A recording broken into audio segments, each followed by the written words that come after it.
सिको Dubai की surface, I mean I want to know the difference, क्योंकि Sharjah से ज़्यादा they are saying spin friendly होगी। सलमान अली आगा ने भी अपने प्रेस कॉन्फ्रेंस में कहा। अब सलमान अली आगा की मैं प्रेस कॉन्फ्रेंस सुनी थी, वो कहते हैं हमारे पास बड़ी फ्लेक्सिबिलिटी है टीम में, we have 5 seamers, multiple spinners. अब ट्राई सीरीज़ के फाइनल में हमने डबल रिस्ट स्पिन खिलाया लाइक अब्रार और सुफियान मुकीम को, तो ये क्या एक इंडिया के लिए रिहर्सल होगी आज के मैच में? व्हाट आर द कॉम्बिनेशंस जो आप देखना चाहते हैं और हम क्या कर सकते हैं आज? देखो, आज का जो हमारा जो मैच है ओमान से, उसमें हमने हर किस्म की हमें प्लानिंग जो है क्रिकेट बोर्ड की, क्रिकेट टीम की पता चल जाएगी कि हमारी जो टीम मैनेजमेंट है, हमारा जो कोच है किस तरह सोच रहा है, किस तरह प्लान कर रहा है और किस किस्म का अटैक कर रहा है। हमें जो है थोड़ा सा कह सकते हैं कि एक फ़ायदा ये हुआ है कि जो भारत ने खेला तो हमें अंदाज़ा हो गया कि भारत ने इस पिच को कैसे ट्रीट किया, और उन्होंने एक फास्ट बॉलर खिलाया, एक ऑलराउंडर खिलाया, पांड्या जो कि सीम गेन करता था, यानी कि हमारे पास फ़हीम अशरफ है, वो काम वो कर सकता है, और बाकी स्पिनिंग ऑलराउंडर्स खिला दिए, एक दो स्पेशलिस्ट खिला दिए, बैट्समैन से भर दिया उन्होंने फुल जो है अपने 8 लड़कों की जो लाइनअप थी वो बैट्समैनों की थी।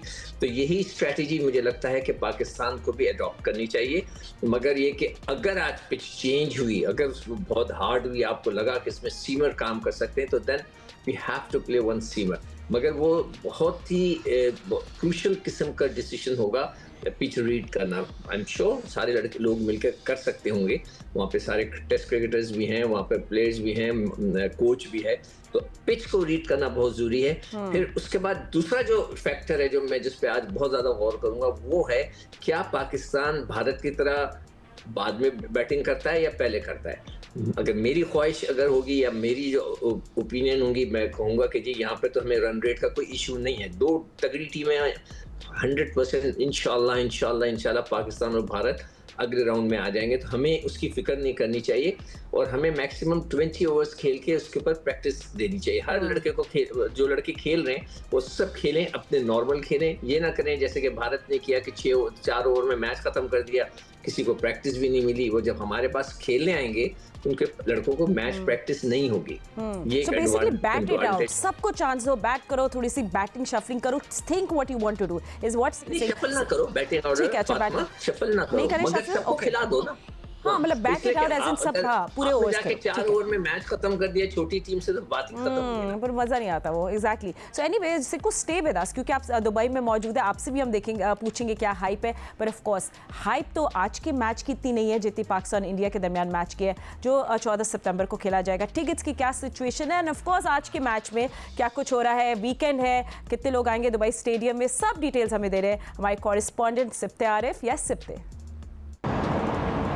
जी, दुबई क्रिकेट स्टेडियम के बाहर इस वक्त हम मौजूद हैं। मैच शुरू होने में पाकिस्तान और ओमान का चंद घंटे बाकी हैं। यहाँ पर बताया जा रहा है मुंतजमीन की तरफ से कि 3 से 4 हज़ार टिकट जो हैं वो पाकिस्तान ओमान के मैच के भी बिके हैं और पाकिस्तानी टीम भरपूर तैयारियों में नज़र आ रही है।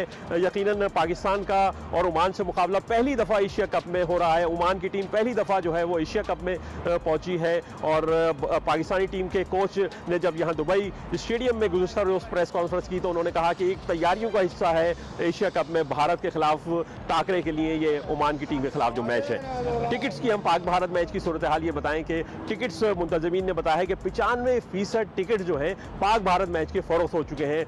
उम्मीद यही की जा रही है कि यहाँ अच्छा मुकाबला देखने को मिलेगा। भारत की टीम यकीनन पेपर में बताया जा रहा है, नज़र भी आ रहा है कि स्ट्रॉन्ग है, जबकि पाकिस्तानी टीम भी नौजवान खिलाड़ियों पर मुश्तमिल है। जिस तरीके से ट्राई नेशन में उन्होंने स्पिनर्स के खिलाफ अच्छी बैटिंग की है, तो उम्मीद यही की जा रही है कि पाकिस्तानी टीम भारत के खिलाफ भी अच्छी कारकर्दगी दिखाएगी और मायूस पाकिस्तानी शायकीन क्रिकेट को एक नई उम्मीद क्रिकेट की दुनिया में देगी। जी राइट, बहुत शुक्रिया सिप्ते आरिफ हमें अपडेट्स देने का। ऑफ कोर्स हमारे जितने भी कॉरेस्पॉन्डेंट्स हैं, सीनियर रिपोर्टर्स हैं, लोग कवर कर रहे हैं इस इवेंट को और हम आपको सब अपडेट्स देते रहेंगे। बट प्रेस कॉन्फ्रेंस के अभी सिप्ते मेंशन कर रहे थे, वहाँ सलमान अली आगा ने भी बोला आई कोट कि हम हर मैच में 20 रन्स अबव पा रहे हैं। So we don't really want to know कि वो बड़े ऑप्टिमिस्टिक हैं या फिर थोड़ा शुगर कोट कर रहे हैं, क्योंकि हमारी बैटिंग में थोड़ी इनकन्सिस्टेंसी तो है, हमें इसके बारे में बात करना है, इसको एड्रेस भी करना है। सिकंदर बख्त मेरे साथ है पाकिस्तान क्रिकेट टीम के कैप्टन मिस्टर राशिद लतीफ़। राशिद भाई ने हमें ज्वाइन कर लिया, आपको मेरी आवाज़ ठीक आ रही है? जी आवाज आ रही है। राशिद भाई, अब अगर हम लोग चले, let's get down to business. अब हम बात करते हैं पाकिस्तान की टॉप ऑर्डर की। साहबजादा फरहान और साइम अयूब को तो लाइसेंस मिल गया राइट के अटैक करने का, मगर ट्राई सीरीज में हमने देखे फरहान का हाईएस्ट स्कोर सिर्फ 21 था।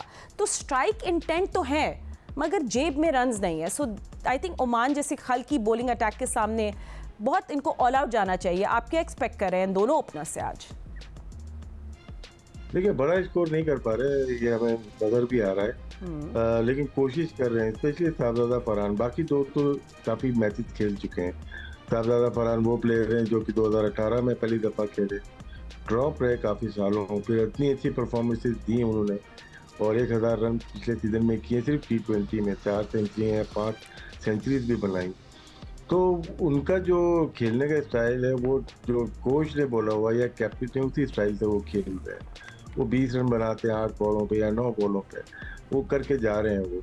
बाकी आने वाले प्लेयर्स, क्योंकि बैटिंग लाइनअप हमारी 9 नंबर पे अगर फहीम अशरफ आ रहा है तो रुकने का कोई जवाब बनता नहीं है। टर्निंग पिचेस नहीं। सलमान अली आगा की बात फाइनल की हद तक ठीक है कि 20 रन ज़्यादा, 120 की पिच ही वो ज़्यादा की नहीं थी। 140 रन बनाए पाकिस्तान में, क्रेडिट जाता है बैट्समैन को, जाता है आखिर के। लेकिन जहाँ तक आप सिर्फ बात करें साहबजादा फरहान, यूटिलिटी प्लेयर है, अच्छा प्लेयर है। अगर उनको दस्ताने पकड़ा दे तो और अच्छा प्लेयर हो जाएगा, क्योंकि होता यही है कि आपके पास एक अगर चीज़ है, सिर्फ बैटिंग करते हैं और रन नहीं हो रहे तो प्रेशर आपके पास होता है। और फिर पावर प्ले में बैटिंग करना इतना आसान नहीं होता। कभी कभार आपको पिच ऐसी मिल जाती है जब टर्निंग है, अच्छा स्पिनर कर रहा है तो आप खुल की शॉट से नहीं खेल सकते। तो रेयर होता है कि आप खेलना शुरू हो गए 70 रन कर दिए। मोस्टली आप रखें 45 से 55 रन रखें कि इतने बनते हैं यूएई में। राइट, आई प्रॉमिस कि हम आगे जाके टॉस की और कंडीशंस की भी बात करेंगे और डिटेल में, मगर थोड़े से शो में हम लोग बहुत सारे डेटा पिन भी नजर डालें। Let's look at where we stand as batters as well. पहले तो पाकिस्तानी बैटर्स पे सिंस 2024 क्या सिचुएशन रही है, let's have a look on the screen in front of you. तो पाकिस्तानी बैटर्स में this is since 2024 in T20 international. Saim Ayub की बात कर लेते हैं as opener, of course 693 run बनाए, strike rate of 139, dot percentage 42% है, quite high. Consistency strike rate के साथ है, बट ये बहुत सारी बॉल्स कहते हैं ना खाते ही, eats a lot of balls. Fakhar Zaman 671 run, strike rate और 141, डॉट परसेंटेज है इनका 36.2, बाउंड्री परसेंटेज 20। स्ट्रॉन्ग इंटेंट होती है फ़खर, एक बात तो है, लेकिन पैची हैं ऑन रोटेशन। इस पे हमने थोड़ी बात करी। Salman Ali Agha 489 run, strike rate of 116 का, एवरेज 27 है, डॉट परसेंटेज 38.1 है। He is more of an anchor मगर strike rate is low. And then Hasan Nawaz के बारे में सब बातें आज कर रहे हैं। आज मैंने उनके आर्टिकल भी पढ़ा। Hasan Nawaz 432 run, strike rate of 167, dot percentage 35.6, boundary percentage 22। Insane power hitting है वैसे इनकी, बट रिस्क स्लैश रिवॉर्ड।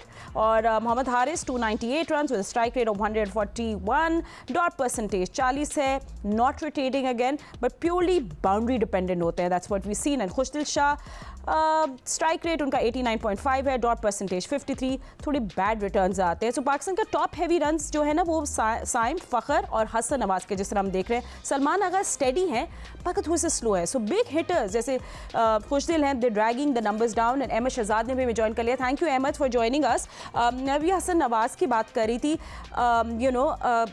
तो हम लोग एक पोस्टर बन गए हैं। He is just doing so well in the middle order. उनको जब शिफ्ट किया गया, मैं देख रही थी पोस्ट पावर प्ले उनका स्ट्राइक रेट 174 प्लस है।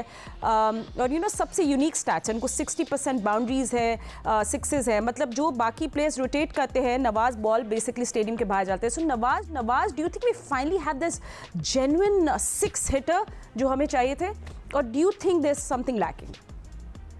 नहीं, नथिंग इज लैकिंग। सिर्फ एक चीज है, जितना वो इंटरनेशनल क्रिकेट खेलते जाएंगे थोड़ा एक्सपीरियंस आता जाएगा, पिक एंड चूज करेंगे बॉलर को, कंडीशन को थोड़ा सा देख लेंगे, टीम की हालत देख लेंगे। जिस तरह अफगानिस्तान के अगेंस्ट जो मैच हो रहा था, वहां पे बॉल टर्न हो रहा था, ऑपोजिशन का मेन बॉलर राशिद बॉलिंग कर रहा था, फिर उसी को जो और विकेटें पाकिस्तान की गिरी हुई थी, वहीं पे जो है ना उन्होंने अटैक किया, और अटैक भी जो किया वो क्रॉस द लाइन मारे थे। तो ये थोड़ा सा सीख जाएंगे वक्त के साथ साथ। जैसे ही थोड़े से फेलियर्स आते हैं ना, आप इंटरनेशनल क्रिकेट खेलते हैं तो इंसान एक्सपीरियंस लर्न करता है, गेन करता है, इसी का नाम तो एक्सपीरियंस होता है। बाकी अगर उनकी बैटिंग के अंदर देखेंगे तो सारी उनके पास क्वालिटी मौजूद है।